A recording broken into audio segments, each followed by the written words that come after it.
Hey, Positive Vibe Gang, welcome back to another episode of my podcast of It Be Like That. Each and every person that I bring to my podcast will have an inspirational story. They'll promote their business, their careers, whatever it is they're doing in life. So, today's special guest, I'm very, very excited. He was on his show called The Rap Game. Ain't no game, this is the rap game.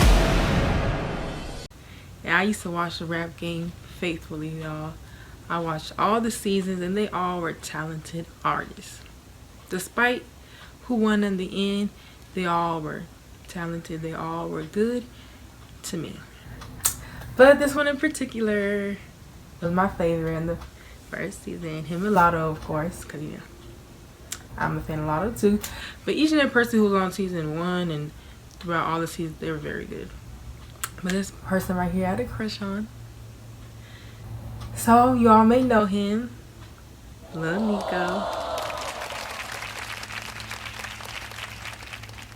lilniqo, I'm so excited to have him be a part of my podcast. So, without further ado, let's welcome lilniqo.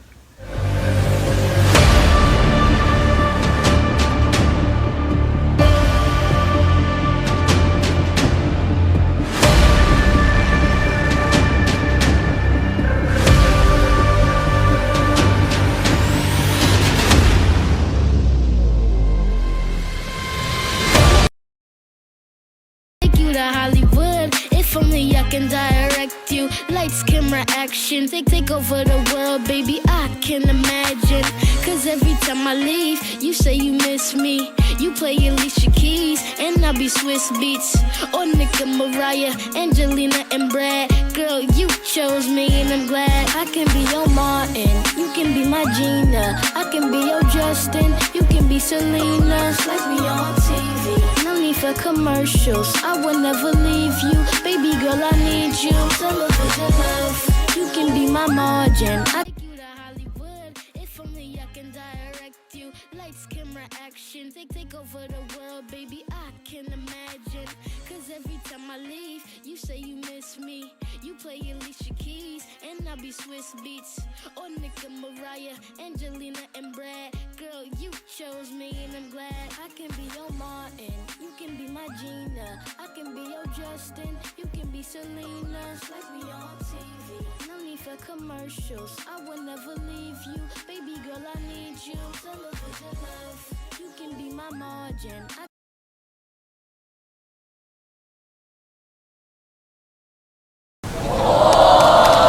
Hey, how are you? Doing alright, how you doing? I'm good. What you been up to? Working hard instead of hardly working. That's good. How you been? How everything with you?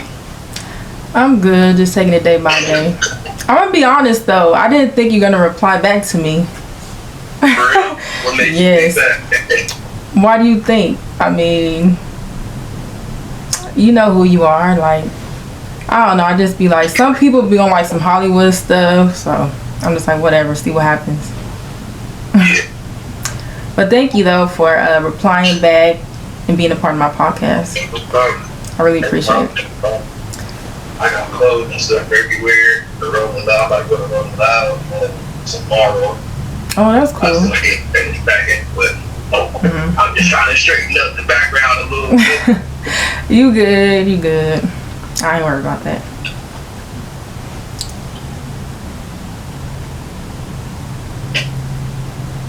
And I'm not gonna ask like hella questions about the rap game, cause I feel like you always get questions about that.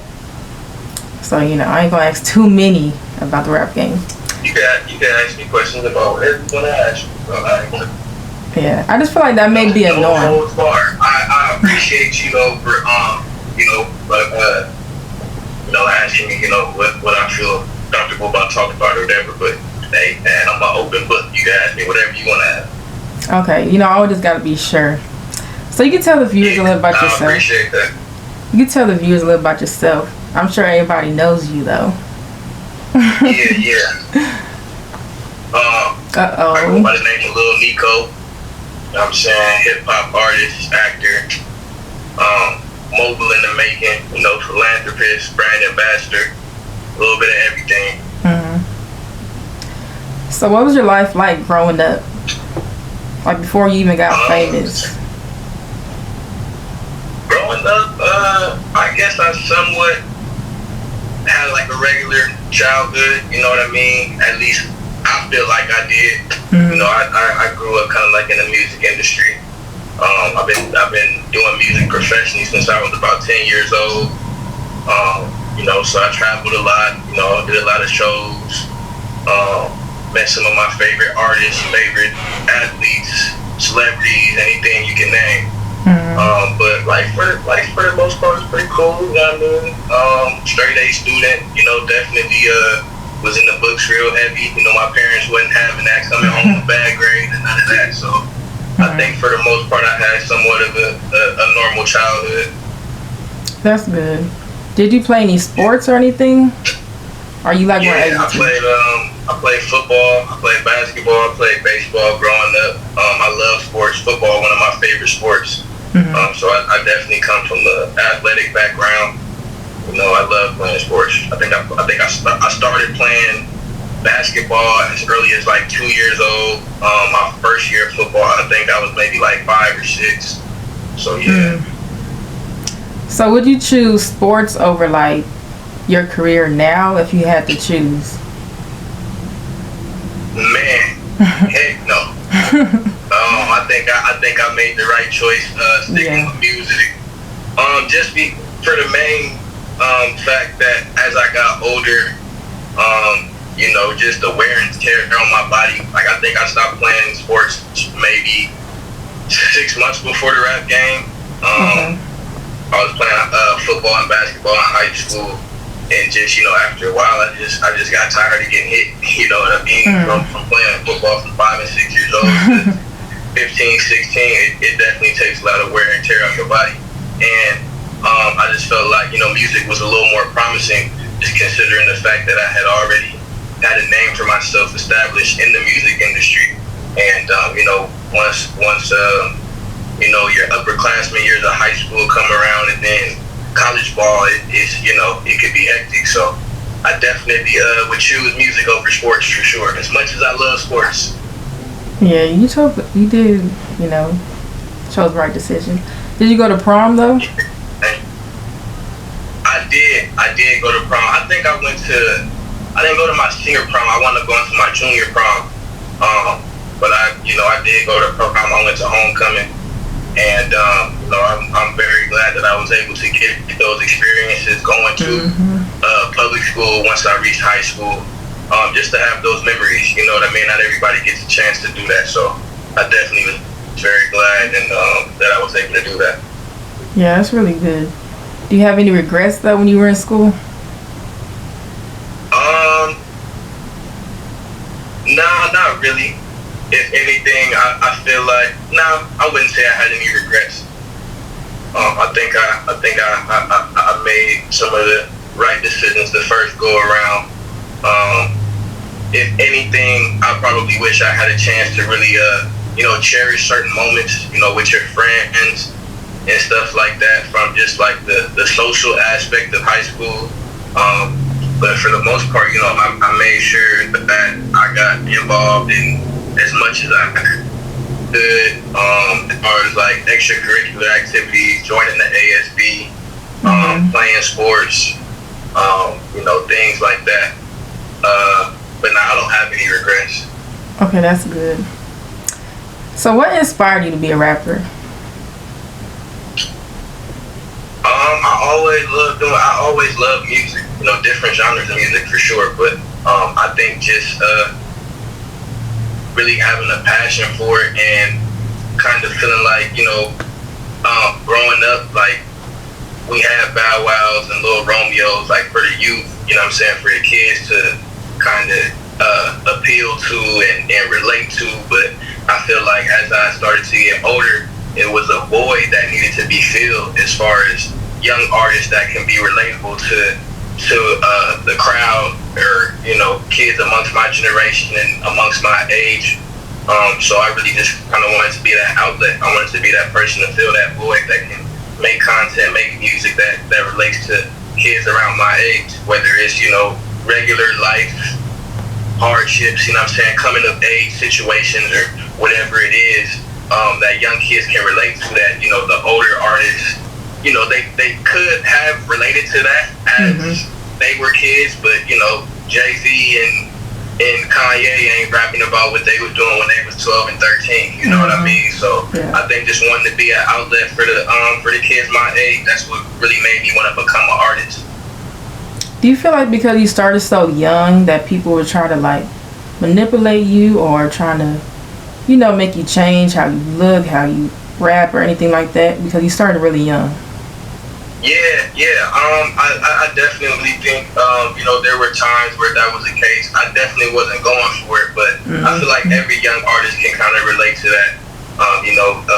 Whether it's, their labels or their management or whatever, everybody kind of has an idea of how they see you and how they want the world to see you. But, as an artist, you just got to do what you're comfortable with and create from the heart. You know what I'm saying? As long as you create music from the heart and things that you actually believe in, it's definitely going to be people out there that love it. So, I just think as an artist, it's best for you to always have that faith in yourself and always maintain that artist creativity that can't be taken away from you. I think it's very important, but it's definitely, a lot of artists out there who, kind of had to make songs that they may not really like or, may have portrayed a certain image of themselves that isn't truly them, for different benefits of their career or even, the people behind them. But, I definitely try to make it a point throughout my career to always make music that I genuinely like and I know that the world is going to like. And to just really just be myself, you know what I mean? I try to make that a point to really distinguish myself from the rest of the crowd by just always staying true to myself. I feel like you are somebody who's like really genuine. You're not really influenced by the people in the industry. That's how you come across, like, to me. So Yeah, definitely. So did you have to face any obstacles in the beginning of your career? Yeah, absolutely, because like I said, it was kind of like a void that needed to be filled. I think like when I really first started, I think the only artist for like the kids was like Justin Bieber. You know what I'm saying? But it was things that Justin could do that I just couldn't. Like, it's two different styles. You know what I'm saying? Like, I'm a fan of Justin. That's one of my friends coming up in the game. But it's just it's certain things that I wanted to bring to the table that I felt like other people weren't, but that the young people could relate to and appeal to. So it was definitely obstacles just as far as from a marketing standpoint. How can I be different and get through to the crowd that I'm trying to get through to, or just the simple fact that as a kid. Sometimes it's real easy for people to try to brush you off as just being a kid, you know what I'm saying? And I feel like regular people can relate to that, when you want to be heard, when you want to be respected and taken seriously. It's like somebody's always trying to brush you off, like, you know what I'm saying? Like, get out of here, what you know about, you know what I'm saying? So, it definitely was obstacles coming up just because I was young, you know what I mean? But I just made it a point that every room I went into, every situation, every studio session, every show, every meeting, I just made it a point to really demand my respect in it and really be heard and taken seriously. Yeah, I felt you on that last part though. Like, even regular people, we all got issues. Shoot. At what moment did you realize this is what you want to do for the rest of your life? My first ever performance, I was 8 years old. It was like a second grade talent show, and I had performed "Shorty Like Mine" by I think it was, who was it? Was it Bow Wow and Chris Brown? Yeah, Bow Wow. Was it It was Bow Wow and Chris Brown. So after I wound up performing the song, it just, I don't know, it was just something about, being on stage, the crowd vibing to the energy, everything about the performance made me really, like, that kind of just solidified, like, yeah, this is something I really want to do for a long time, and I think I can really be successful at it. So at 8 years old, you had like that passion, the drive for it. Wow. Yeah, I don't know what I was doing at 8 years old, but I don't think I'll be passionate about nothing that age. Yeah. But that's good though, cause look at you now. You know you're successful, so that's good. Right, thank you. I appreciate that. Is there anyone in the music industry that you look up to? Oh yeah, definitely look up to Drake. Ye, Jay-Z, Lil Durk, Lil Baby. I look up to a lot of artists that want to be bosses, you know what I'm saying, and people that are like real hustlers, you know what I'm saying, as far as like just real go-getters and people that really got something to say in their music. But yeah, those just to name a few, those are a few artists I look up to for sure. Okay, so what are the pros and cons of like being in the music industry? The pros is being able to, travel the world, just to know the fact that your music touches a lot of different people and it helps a lot of different people. Getting to live your life, make a lot of money, you know what I mean? I think some of the cons are not knowing who you can trust, you know what I'm saying? Not knowing who's truly your friend, who's truly in your corner, or who's just around for their own beneficial gain, or who's just around for clout, you know what I'm saying, or whatever the case is. I think just being able to trust, certain people, whether they're, on your team as far as, a management standpoint or A&R or whatever the case is, and even some of your friends that you grew up with. Because once you become successful, even though you grew up with this person and you knew this person when, you weren't at the status that you are now, they don't look at you the same. You know what I'm saying? So I think one of the biggest cons in being in the industry is not knowing who you can trust.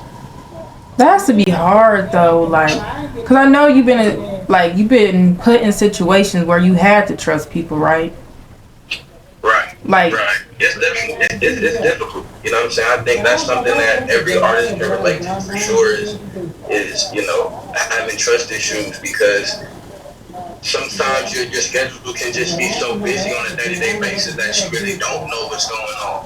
And it can be important things going on, whether your accountant is stealing money, whether you signed a bad deal, whether one of your closest friends then leaked your phone number to TMZ, you know what I mean? So it's definitely stressful. It's something that can be hectic, but you just gotta keep a strong foundation. You know what I mean? You gotta keep God first. You gotta keep your family close, and really just I think as long as you have a strong foundation, you should be fine. But it's definitely hard, man. It's definitely hard.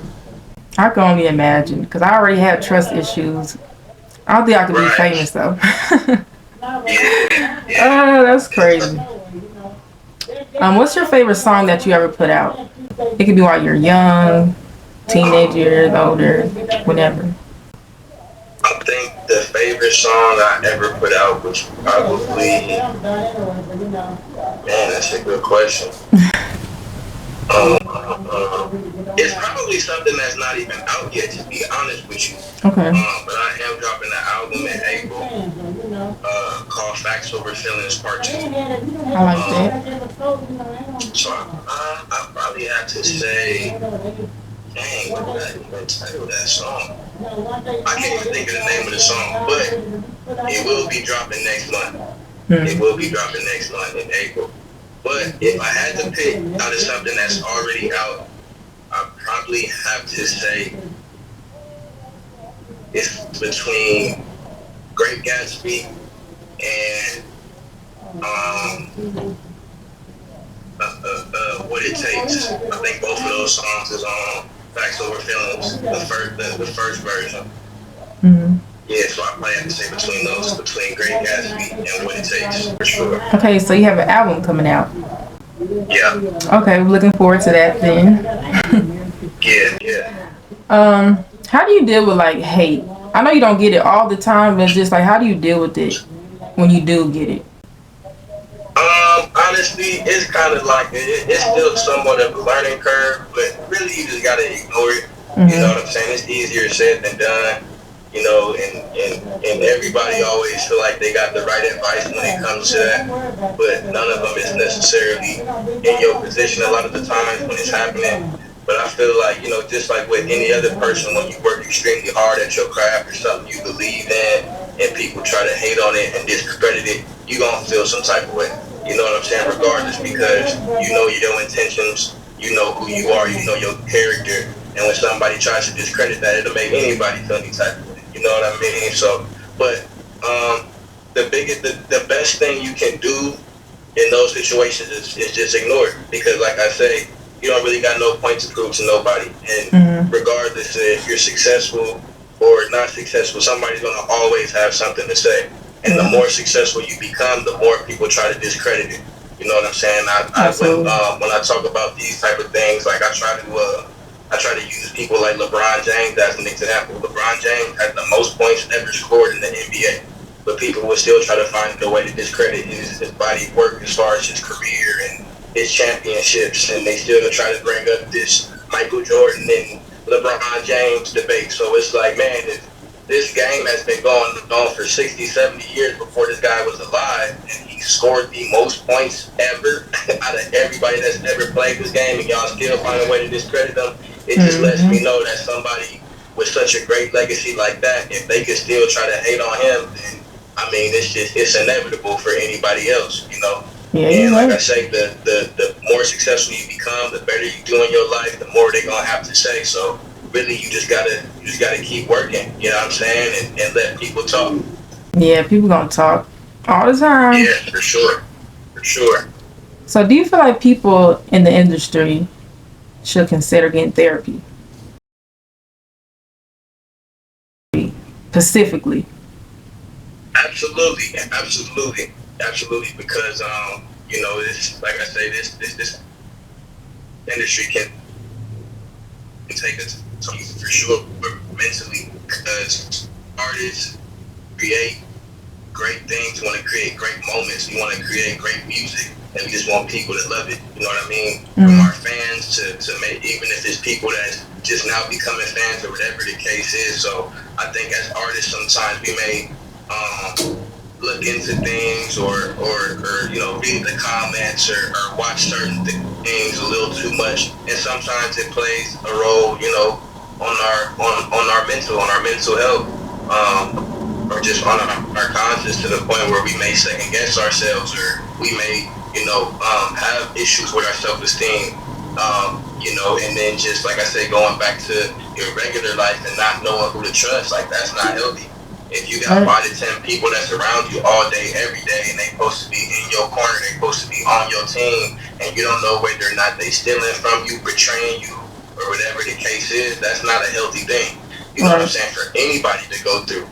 So, you know, and you know, it's just unfortunate that as celebrities and as artists, the movements we make and the way we live our life is on a larger playing field, because we got the world watching us. So, you know, it's kind of like everybody almost got it, like we're walking on eggshells. Everybody's waiting for us to mess up. Everybody's waiting to write a negative headline about something that we did or something that we said. So, you know, I definitely think a lot of artists need therapy for sure, especially if you started in this game young, because it just comes with a lot. It definitely comes with a lot. So how are you doing mentally? I'm doing good mentally. I'm doing good for sure. That's good. I just been trying to, you know, trying to stay clear of the haters and the trolls. You know what I mean, and focus on my goals. Do you pray? Read the Bible? Absolutely. That's good. That's the only solution I have, is just praying and read the Bible. You know, that gives me peace. Yeah. Absolutely. I heard that. Do you have any crazy fan moments? I'm sure you do. Yeah. Yeah. I got plenty of them. plenty of them. I remember it was one time I think I did a show in Ohio. I think it was in Dayton, Ohio. And when we hopped in the truck to leave, the fans like was not letting us leave. I don't even know how they got to the back to where the car service and stuff was. But bro, they rushed the car. We was in the car already, thankfully. We was getting ready to go and like we was stuck. It was kids in the front, the side, the back, and then I think once they was like the police and stuff and security was trying to clear out the area, they started like rocking the truck back and forth. So we was stuck there for maybe like 30 minutes to an hour. Dang. And we could not go nowhere. But yeah, man, it's crazy. Much love to all my fans too. Yeah. Shout out to everybody that was there that night. Y'all crazy, but I love y'all. Got crazy fans.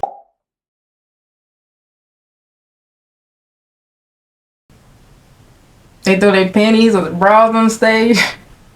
Yeah, that's happened a couple times. You caught some? Happened a couple times. Fans didn't ask me to sign their boobs. Oh shoot! Fans didn't ask me to sign their kids' foreheads. All types of things. Crazy. It's crazy.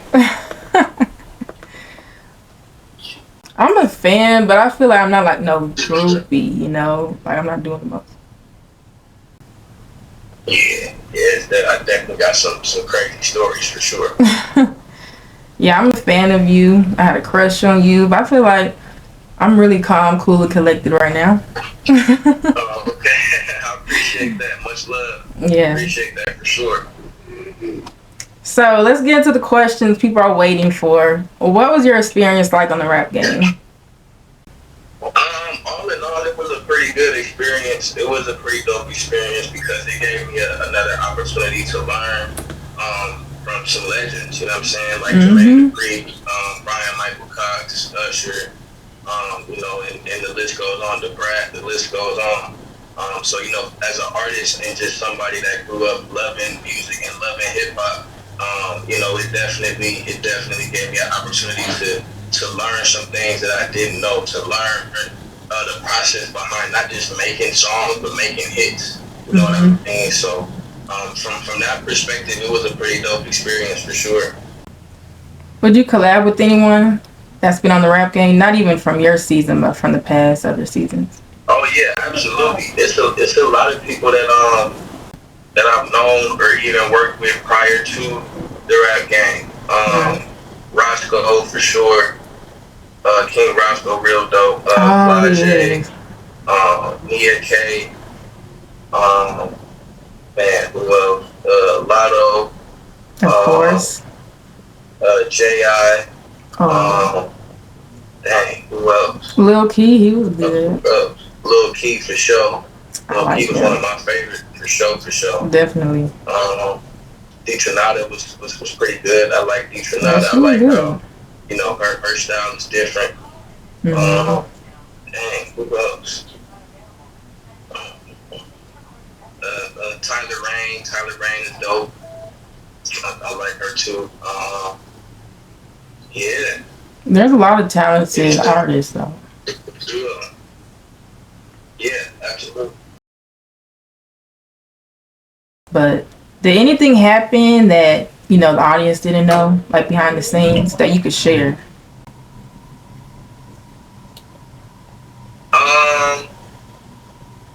It was a couple times when the fans was gonna come to blows. I ain't gonna lie to you. I think a lot of things were kind of set up that way in certain situations. Because see, this is what a lot of people don't know. So like going into the house, everybody's first day meeting each other and everything like that. After the first day of like meeting everybody and stuff like that, meeting JD, all this stuff. Now filming the executive producer Adam, one of the executive producers, but he set us all down on the staircase. Stank little staircase, y'all seen that song, everything for the hit list. And basically he was just like, you know, have fun, you it's a competition show, but it's not really a competition. Blah blah blah. You know what I mean? Have fun. Then fast forward to 1 week after that, he sits us all down, same staircase. Now he's saying, "You guys are acting too friendly. You guys are acting too nice. This is a competition. You know what I'm saying? You gotta be cutthroat." And he basically was. He said, all those verbatim. I might barely be paraphrasing, but he said, the show is boring. The first week status that we sent back to production, it's boring. There's no intensity. There's no controversy. There's no whatever. Which I kind of already seen this coming. Just based off of knowing how reality TV shows work. Like, let's be honest, a lot of the reason why people watch Love and Hip Hop and Real Housewives or any other, even Keeping Up with the Kardashians, people watched it for the controversy. Yeah. Network with all the girl baddies, I think it's called, or something like that. That's why all of these shows are so successful, because people want to see the affairs that married people are having, and the scandals, and such is talking about such and such. So like that's just what it is. Controversy sells. So I kind of already seen that coming, just because it's a reality TV show. So after that, it would be certain. After he said all of that, it was definitely certain situations that I noticed where they'll try to put certain people in the room, and they'll talk about whatever event or whatever task we had to do for that week, and then they'll come. I'll be somewhere minding my business. I won't even be mic'd up or on camera or nothing. I'll be in my room playing video games or something, and then they'll come and grab me like, "Oh, Niqo, such and such is talking about you in the room. Let's get you mic'd up." And I'm just not like, I'm not no gossiping person. I'm not no messy person. That's not something that I do. So I didn't really care to, you know what I'm saying? Even when they tried to do that with me, I wasn't going for it. I wasn't taking the bait. I'm too smart for that. And that's just not how I get down. But, I don't even know how that was going to work anyway, just off the fact that we were kids at the time. So it's a little bit different when you got adults that's going at it and they arguing, and it may even escalate to something physical, opposed to having kids doing the same thing. Like, I'm pretty sure there's some legal situations that would have came from that. You know what I'm saying? So and that's what the real executive producer. Shout out to Sean Rankin. He's pretty much the person that brought the show to life.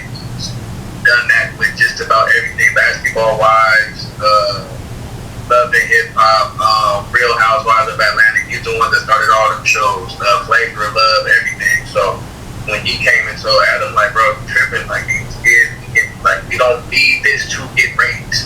You know what I'm saying? This isn't our identity for this specific show. So, but I think it definitely was a time where they tried to do the same thing with the adults. And by they, I specifically mean Adam, because Adam was the one putting the battery in everybody's back. He want that drama. So the adults get a couple drinks in them. You know what I'm saying? And they may not, they may or may not have like how they artists perform during the task or whatever the task was that weekend. They kind of try to set it up to where they arguing and stuff like that. But those were some situations that happened. And I just tried to stay clear of it. Like, I know how to be professional. You know what I mean? I know how to carry myself in a professional manner, and I just wasn't finna do that. You know what I'm saying? I felt like it was ways that we could bring in the viewership and bring in the ratings without having to stoop low. You know what I'm saying? Like that. So, they tried to do it. They wasn't very successful in that way. And I mean, even without all of that, we still wound up getting 1.7 million viewers every Friday. The show, the Rap Game season 1 was nominated for it, and we would have literally won. Wound up losing to Keeping Up with the Kardashians. So, you know what I'm saying? And this is without anybody fighting, anybody. It was times where people disagreed and they argued, and rightfully so. In those moments were genuine.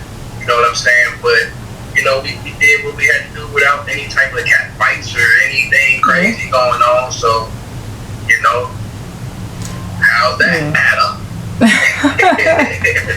He want that drama, period. Yeah, sure. So they would say like people would talk about you, then y'all would go like in the confessional and like speak on like what they would say about you, stuff like that. How did that work? Yeah, so it was kind of like they'll try to like, you know, they and half the time they wasn't even talking about me. They just wanted to try to create something that wasn't really there. They wanted to see how I was gonna react. You know what I'm saying? And so, you know, they would try to come. I'll be in the room or in the kitchen or something, and they'll come and try to mic me up and then put me in the room with them. And I guess they just was expecting for me to go off on somebody or argue or tell somebody else. I didn't really care. Most of them kids was way younger than me. You know what I'm saying? Yeah. You know, only one I really knew prior to the rap game was Lotto. I ain't never had no problem with Lotto. Lotto, my dog. You know what I'm saying? So, you know, they try to do stuff like that, and I just didn't give them what they wanted. So, you know, they couldn't. You can't use somebody not arguing. You know what I'm saying? Yeah. Cause like, who are you gonna argue with, really? Like, to be honest, you know, like with who? Like me being Poopy is the only boys in the house. Yeah. Everybody else is, you know what I'm saying, young ladies. So what do I look like arguing with a female, bro? You know what I'm saying? That just ain't how I get down, man. They had to get somebody else to do it. Yeah, literally though. So the beef between the girls, that was all real? If you want to speak on that. I think it was real. You know, I think certain females didn't like Lotto. From the beginning. Felt intimidated by her because she was the oldest. She was the best.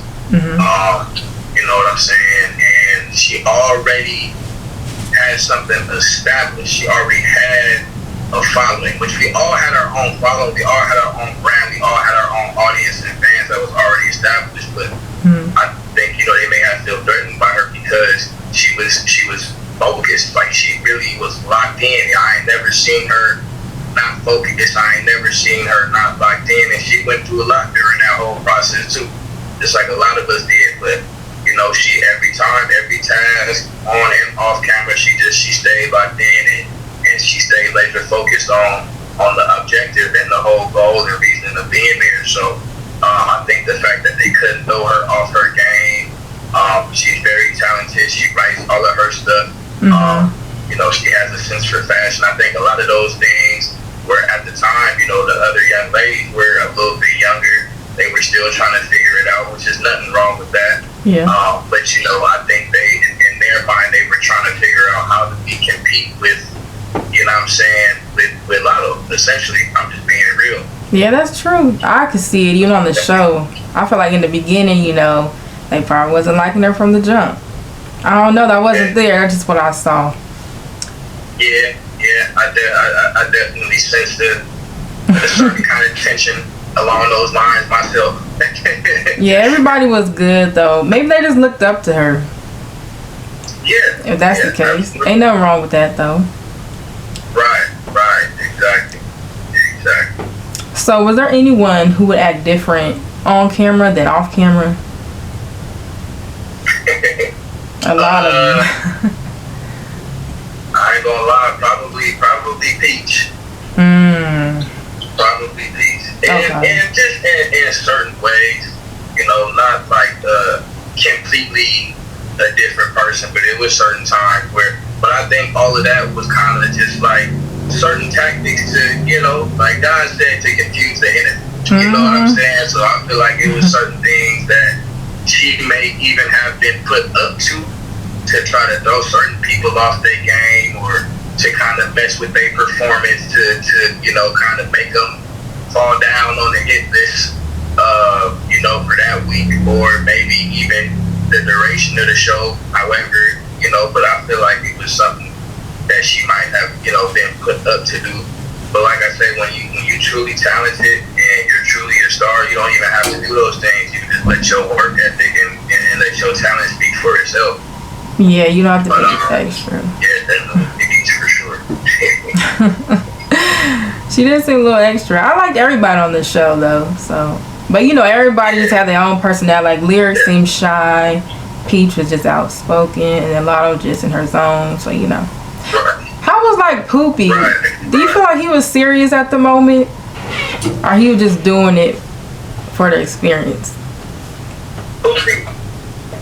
Poopy is my little bro, man. But you know, I definitely, and he's very talented. He's very smart. Is. Yeah. But he was also young too, man. And you know, I think it definitely was times where I don't think Poopy really understood the magnitude of the moment and really taking advantage of the moment.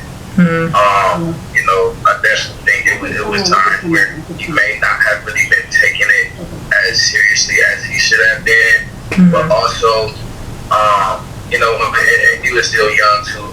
But also, I feel like, you know, Lewis, you know what I'm saying? Shout out to Papa Lewis, that's my guy too. I feel like he could have, it's something about their relationship. Like there's something that you gotta know about Pookie that's gonna get him focused, that's gonna get him locked in. Mm-hmm. You know what I'm saying? Like every artist, just like every athlete, we got like a little pre-game ritual. Like before every show is something that every artist does to get them ready, get them locked in to go, you know what I'm saying, have an outstanding performance. You know what I'm saying? And I think it's just certain things that Lewis could have or should have done a little bit better to make sure that Poopy was really locked in and really taking these things seriously. Yeah. Especially because, like I said, he's young. You know what I'm saying? I think he might have been the youngest out of all of us. So, you know, it definitely was times where I even tried to, you know what I'm saying, let it know, like, yo, like, bro, like, you know what I'm saying, this is something you got to really fully take advantage of. Like, this is a huge platform that you on, you know what I'm saying? And you got to really show the world, you know what I'm saying, that you a star. You got to really show these people that, you know, why you deserve to be here, why you deserve for them, why they should work with you, why they should, you know, offer you a deal. Not even just JD, but like I think before the show even aired, I want to say the night that we were filming the season finale, we all had deals on the table. So before we all go into the booth on that last scene of the last episode, we find out who wins or whatever. We each had like an hour to go over the contract. We really didn't know who was gonna win until that moment. You know what I'm saying? So we all went over the contract. We all each pretty much, you know what I'm saying, get contracts or whatever. We got an hour to go over it, call our attorneys or whatever, and everything like that. And at that moment, we had already had deals on the table. Like each artist, I know for her. Most of the people I was on the show with you? Yeah, absolutely. Okay. Absolutely. I had along with everybody. I feel like you was the chillest one. You mind your business, just, you know. Yeah. I mean, you know, that's just how I am. You know, in general. You know what I'm saying? I'm real laid back. I always stay focused. I kind of just, you know, stay to myself, mind my business. So, you know, it may have been times where certain people didn't know if I, you know, really rocked with them like that, but it wasn't so much that. It's just, you know, that's just how I am. I'm laid back. I stay to myself, and I just be chilling. You know what I mean? But I got along with everybody, though, for the most part. You know what I mean? That's good. How's your mom doing? She's doing pretty good. Is it hard, like, for her to be your manager? I know that's your mom. You love her, you trust her, but is there moments like, it's like, okay, this is a little too much, or I don't know, how does it feel having your mom as your manager? Well, I mean, she actually doesn't manage me anymore. She stopped managing me in probably like a little bit after the show, not too long after the show. Okay. But even then, while she was managing me, it definitely was times where, you know, we wasn't necessarily seeing eye to eye or agreed on a lot of things business-wise or even on a personal level. But one thing I can say is she, you know, she knew how to differentiate between being my mom and being my manager. You know, like she never let anything that was going on at home spill into what was going on professionally. And that's one thing I appreciate and I respect about her.